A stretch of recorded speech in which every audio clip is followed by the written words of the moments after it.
Thank you for doing this interview. You recently were awarded by Landezine with the LILA Award, so we are really happy to have a chance to talk to you today. And I'd like you just to maybe say a few words about your office. When was it established and how many people work there and so on? Yes, we began only in 2014. Actually, my partner Lucas Schweingruber had a larger office and I had a small office. And I guess Schweingruber-Zula office more known. Mine was Robin Winogrond Landscape Architects. We fused them in 2014.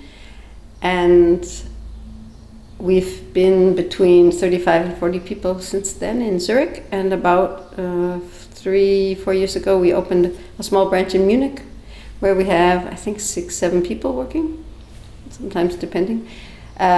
So altogether, we're over 45 and working on quite a broad palette of projects, from planning to building to also furniture and small scale. Is there a notion or a word, a phrase maybe that you think is driving your design process?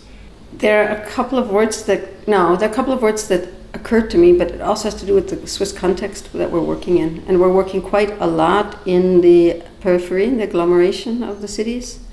And they tend to be quite banal, quite really, we like to say that no place is a bad place to work, but sometimes you have really hardcore places, And so I think we try, one word would be challenge, another would be, I don't know if it's disruption, Reibung, it's like friction, surface of friction. So we look for what are the things that make the place special, that are the unexpected, the strange, the contradictions. We try to draw out of this, that where you don't necessarily expect to find the voice of the landscape. And that's the third word I wanted to say, is we've come more and more to the point of saying landscape doesn't have a voice. It doesn't have a lobby for itself. There's the recreational lobby, the farmer's lobby, there's the transit lobby, there's the investor lobby, there's the political lobby, there's the ecological lobby, etc., etc. But the landscape per se doesn't have its own voice and lobby. And so I think we're trying to work more and more towards saying, what is this voice? And it's not one thing. In all of its multifaceted ways, what can these voices be? And how can our projects give landscape this voice to fight back against this banality and say, these are places that can really move us and really become strong places. Where do you think your most useful tools for designing landscapes are? One we came up with fairly early, Lucas and I, because he's working quite strongly with structure, and I'm working quite strongly with atmosphere. I also work with structure, but I need that it also becomes atmosphere. And so I kind of robbed, or let's say transformed, the expression from Robert Smithson, the artist, site non-site, and I called this structure non-structure. And we started to collect the projects we've done that work with structuring space, structuring from the context, structuring also in new ways and so on. And non-structure, which is in the sense of nature, which is taking its own course. It's in the sense of atmosphere. It's in the sense of the many, many aspects of a project that are not about structure. And some things are on the border. For example, human use. If you look at the patterns of movement, or if you look... I also took the English word, or we took this for catchments and flows. It's like water running into the water drain system. It's the people, it's the places in the city that catch the people. Where do they flow and where do they get caught? And so we started to map this kind of thing. So there's this whole thing about structure and non-structure. So that's one of them. Then, of course, atmosphere is something I worked on since I'm very young. And I think the people, Johannes Polasmas placed himself really in the center of the atmospheric discussion, and he means it also in a very broad sense. I wrote a lecture, which I've transformed quite some times a few years ago, called 5 Practical Things We Know About the Atmosphere. And this was also a bit a humor between Lucas and I, because Lucas gave the title. I said, look, I have these 5 kinds of atmosphere. It started to work on me, this whole atmosphere thing, and I came up with 5 typologies: atmosphere under our feet, and spatial atmosphere and social atmosphere, and I was working through a lot of different kinds of atmosphere. And he was worried the word is sounding too kind of spacey, dreamy, and so he said, okay, it's 5 practical things we know about atmosphere that we can actually get atmosphere and get our hands around it. And this is the whole core of this lecture. So the point was to try to nail it down as a tool, to nail it down as an instrument. And the best example I have is there's one of the books with this little clique, let's say Stephen Hall, Johanny Palasma, the Spanish guy. They're always kind of around together doing the atmosphere thing. And the editor of this book is working in a university, and he has an introduction to the book where he shows from Auger, the French photographer, black and white sepia photo of Paris in 1920, mist with a historical building from, whatever, 1700s. And he says, look at this picture, planners, it's a plea to put more atmosphere in our projects. And I'm like, hello, my project sites do not look like Paris in the 1920s. My project sites have McDonald's and gas stations and shitty roads and parking lots and ugly, buildings and so on. So if you want to talk to me about making atmosphere, get down off your horse and let's talk about real city and real periphery and all these things. So this thing about making atmosphere into concrete instruments where we say, and so I've started to collect them in these lectures to say, what is social atmosphere? How do we create it? And what are exact projects where we can talk about that? Or atmosphere under the feet, it's the whole ground plane. And what does that do to our bodies, to our sense of movement, to all these things? Or Christian Norbert-Schulz. I had to start this book. I started reading it when I was 17 when I took a phenomenology class. I didn't understand a word. I tried it again like every 2 years for about 10 years. And finally one day, maybe I was old enough to start to understand what he was saying. And on one page he wrote something and he said prepositions, like above, below, between, alongside, is the way that the human body experiences space. And in this moment, it just clicked for me that that's how I design. It's a really important tool that I use to design. And we've now used this in really quite several of the big competitions we've won. We're really using this to understand the experience of space and place, and it's so convincing. It's not a trend or not something. It's so archaic. It's so in our bodies, and it's been there for thousands of years. And so this is the ways that this whole atmospheric discussion for us starts to become a really clear instrument. So there's a whole atmosphere of light, atmosphere of decay, all these kind of things of change, transformation. So there's a whole series of atmospheres that we work with, and they show up quite a lot and more and more. And which projects would you emphasize in this regard? Which one has the most atmosphere? For the build projects?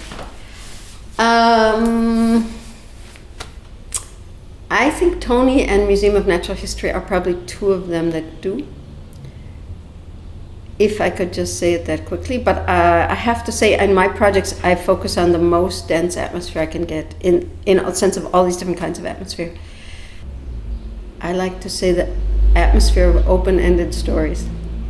And open-ended stories are the ones where a project begins to tell a story but doesn't tell you the whole story. So it leaves the rest to your imagination. And Merleau-Ponty, the French philosopher, would say participative, so I have to think, I'll get out of German, participative perception.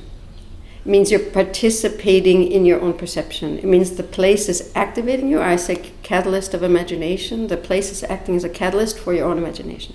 And Tony maybe does it in the sense of that you don't own these plants, that you don't control and regulate them, that they're taking their own story and becoming their own place. That's what's so moving to human being about nature. And it's so putting that in front of you. It's like, what the hell?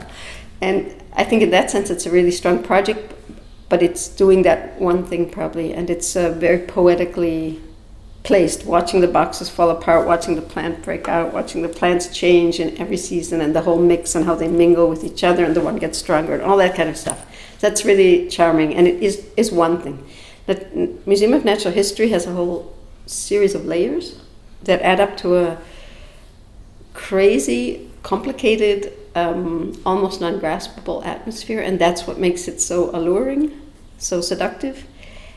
And I think it has to be that, because to it's to find a way to make a park which its task is a museum of natural history. It means you have to address the human relation to nature in a mini space, and the people have to come away thinking, like, wow, what was that? You know, what just happened to me? And so it's doing atmosphere on a whole series of levels. Quite often I think it's projects look natural, but they're in fact done in a very artificial way. But with Studio Vulkan, with your work, I think it's quite the opposite. Many times projects would look a little bit artificial, but then you use all the natural forces to really embrace them, to really include them in the whole process. Maybe that was also the case with Tony Areal, where decay is really the main point of the whole process. So how do you see maybe also decay? The biggest challenge in decay is that almost all clients want to know, I'm paying this money for that product. And if you build a house, it's always going to look the same. But if you build a landscape, it's going to change from the first day. As you said, the first day it finished getting built, it's already changing. And to explain this to a client, you're putting in this money and it's going to fall apart, and that's part of the beauty of it. That's already like the biggest challenge, excuse me. So that's part of it. And the other is the issue of maintenance, that people don't have money for maintenance or don't want to spend the money on maintenance. But they want to know how the product's going, and you can never say exactly. So when you say it's going to change and transform, and we don't know how it's going to be, and someone should maintain it with Fingerspitzengefühl, which they won't. They're going to they're going to change everything. They're going to cut your most beautiful things down. They're going to shape it like they learned in the school of gardening. So you have this whole series of issues that come. In German, they say Rattenschwanz. It comes with a whole series of consequences that you can't control. So first you need a client like the School of Art that's willing to say, okay, come on, we go for it. Or you need a temporary project, which is the easiest one to do in decay. How do you fulfill all the normal expectations so everyone's happy and can use the space well, but how do you go beyond those and look for the confrontation, the contradictions, the strangeness, and all these things. So decay is also one of them, to just say nature has its own voice. And let's give it that space. But for example, with St. Gallen, you put some flowers there, which I understand were quite a problem for some people. Drama, the hydrangea drama. Exactly. Could make a film about this. So the really radical ecologist at the museum wanted that this is a naturnah park garden, naturnah garden. They want St. Gallen to be making naturnah, which means you're imitating nature, like really out of the, you take out of the drum, that's I don't even know what we say in English, nature, appearing like nature garden, and they make that, and we feel it's ecological. And then we feel well as ecologists because we feel it looks like what we imagine nature today should look like. And even if it's on a highway tunnel, and even if it's completely artificial, and it's between all these sports fields and kind of office buildings and whatever, it's going to look like it's a little piece of nature, native nature. So they were really angry when the museum and the city said, no, we want to make this an expression of the discussion of nature today, landscape today, blah, blah, blah.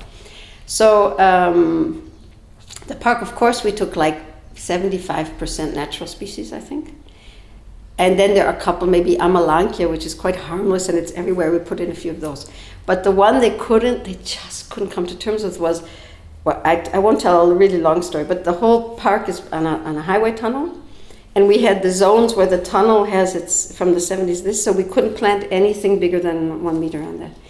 But I didn't want the park to fall apart in a series of stripes. So I needed one plant that could be on the tunnel and not on the tunnel at the same time. Everything that happened in the park was actually a condition, and how the condition became, how it was used for design solution. So this one was, I needed something that only got this high. Actually, they said no woody species, and hydrangeas kind of half woody, but something that could be in all the zones. And then there's higher hydrangeas, which we couldn't put at where the tunnel's doing this. So I said, okay, we have to take this hydrangea because they're not native, and because they can actually link the whole park and go under all these other crazy, woody species, and have this funny gardeny, like artificial expression. And these ecologists were just I know we say spitting nickels, they were just furious because it was representative of everything they hate about non-native. And it was, and then they wrote like 5 articles in the newspaper saying this is the most disrespectful project of nature they ever saw, and all these things. It was quite interesting. So it's hard to talk with ecologists what is nature, maybe. Yeah, exactly, because actually in these times, we have to discuss it in a realistic way for these times. And they just want to go back to a kind of a, an illusion about what's nature. I don't want to say that it's not that they all think the same, but we had just as much biodiversity and we had just as much this, but they couldn't accept it because it wasn't in their language. And I felt the same. I said, look, it's our task to open up the discussion of using natural materials in artificial places, to talk about today on the periphery how we build and how we use nature and what is nature and landscape today. And that's my job. My job is not to do what you think is my job. So this was quite a... And how does, ecological aesthetics are really, let's say, a phrase that caught on. And how do you relate to that? Decay. Decay is ecological. Plants are ecological because they are there. There's so many aspects to ecology, and to say where did you get your stone from, and there's tons and tons and tons of aspects to ecology, and I don't know when you start to look at all of them, from the water cycles to the plant cycles to the native non-native discussion. Sorry, I just have to give a really fun example.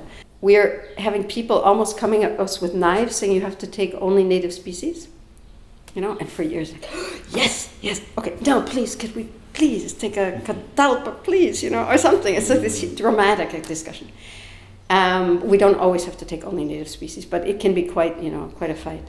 So, and now with the hot summers, as one says in northern Switzerland, we have to look over the Alps to get our plant list. Everyone's doing it. The beech tree, the biggest tree of Northern Europe, the tree of the woods of Northern Europe, can't survive these summers. They're dying all over the place. So all of a sudden, the tree of Northern Europe, our clients are saying, could you replace that with something? Yes, but then I have to go to this non-native list from south of the Alps. And I'm like, oh, ouch. Well, I'm sorry, which do you prefer? Do you prefer the list from the ones that can't stand the hot summer in the north? Or would you just tell us? We're perfectly flexible.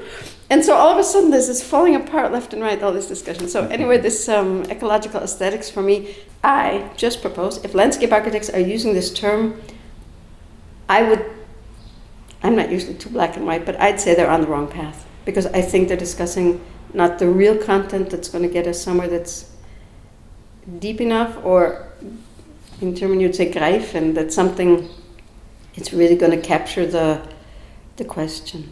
And maybe also ecological aesthetics are something that should occur from your design process. It's not something you would seek for in the first place. Maybe not. If you set a goal for your project to look ecological, yeah, exactly. That's not the starting point. Exactly. It will occur. It will occur because every project has an aesthetic. The bigger problem for me, and that's something we talked about under this last night, the topic of atmosphere, is I would say the goal of the atmosphere is a project that can, it's also German, uns packen, the projects that can move us. And that's been something I've been following since I'm quite young. I was going through websites of cities I like recently just to see what they're up to, like what's happening in Portland, Oregon, or what are offices doing in wherever, different places. And just imagine, if I weren't Studio Vulkan, what would I be doing today? I was just kind of making this up. And I had trouble to find the projects, at least in internet, and it could be, that I found really powerful. And I think one is a problem of our profession, and the other is a problem of communicating the depth and power of our projects visually in a few pictures with a short text. So I think they're two separate problems, but they're both dangers of our profession. So if I go to the problems of projects, there is a really simple way of solving a lot of our projects as landscape architects, which tends to fall into something a bit generic, and it doesn't have too much of a soul. And there's this thing about why I got into the atmosphere is what projects have the power to move us. And there are a lot of projects out there which do not move me and probably don't move a lot of people. They may have a good children's play space. They may be good for circulation. They may have enough benches. They may have a nice planting palette.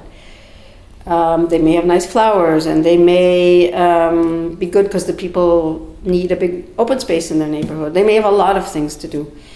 But it's unbelievable how rare it is to find a really powerful and moving open space. So there is a really big danger that there's sort of this generic, I put in a hip bench, I made it a bit trendy, I did everything properly, it looks nice, whatever. And it's easy to fall into those traps. So how do you get beyond them, and how do we as Studio Vulkan fight with this to say we're not going to do that, we're going to do that? You said before that with your projects, you don't want to make them literate, to take them to the end. You always need to leave some space open for imagination to be.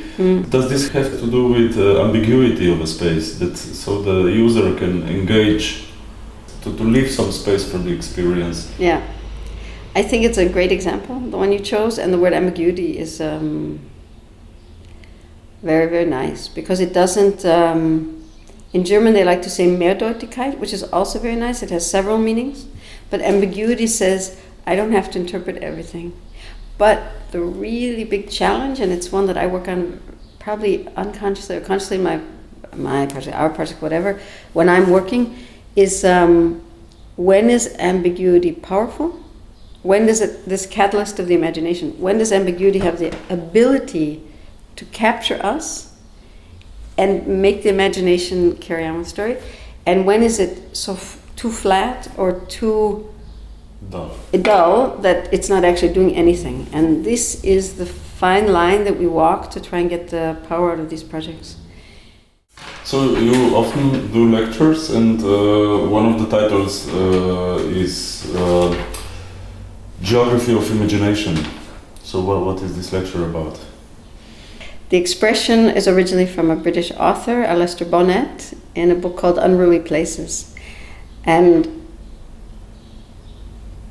what he just uses it in passing. It's and the other expression he uses in passing in this book is geographical reenchantment.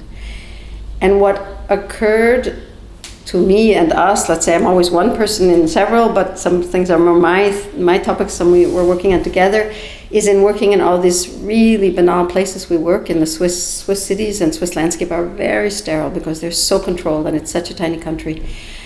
And that exactly what's lacking mostly is the sense of enchantment, is the sense of imagination. And I've also been following Thomas Struth, the photographer, for years, where he actually, in Switzerland, just near Zürich, did photo documentations of the landscape, which are just super sterile. We call it landscape, we go walking there, but it's just horribly sterile places. And so this term started to make sense in terms of our projects and what's missing in the sites we work on and what we'd like to be doing. We actually first used it for the explanation of the Expo project we won. And so this all started to come together as what's lacking in the places we work in, what do we want to be making in these places we work, how do we understand the strange and the contradictions and all these things to try to use them. And what we then proposed for the Expo is that landscape could be thought of in terms of 3 layers. And the underlying layer, what the Expo project we won is 3 cantons. The whole eastern Switzerland was the site of this Expo project. We won, but it unfortunately didn't happen. And it has the high mountains, the lakes, the periphery, the I don't know what do you call it, the Zwischenstadt, all these things is all in the site. And so we said, okay, there's natural landscape, which is the raw, the original, which we know, the first nature. The second nature, the cultural landscape, we know as well what man-made nature is. But the third one, we feel we could say is the landscape of imagination. It's the personal landscape. It's the perceived landscape, the subjective landscape. And we already know many other interpretations of what third or fourth landscape could be, but this seems to us a really coherent way of talking about landscape and how we experience landscape. So this, together with the expression of geography of imagination, became this series of lectures, which are either called Geography of Imagination or In Search of Geographical Reenchantment. And they're about the projects we have with all their kind of boring, banal, housing today, whatever, and how we try to turn these sites into something very powerful, like the airport project, the airport park, which doesn't mean a lot of design, but it means finding the most powerful aspects of that site and designing them in a way that becomes so powerful that they become catalysts for imagination. So you actually experience the site through what we're doing, but in the end it becomes your own inner self that's taken over the site and engaged in it.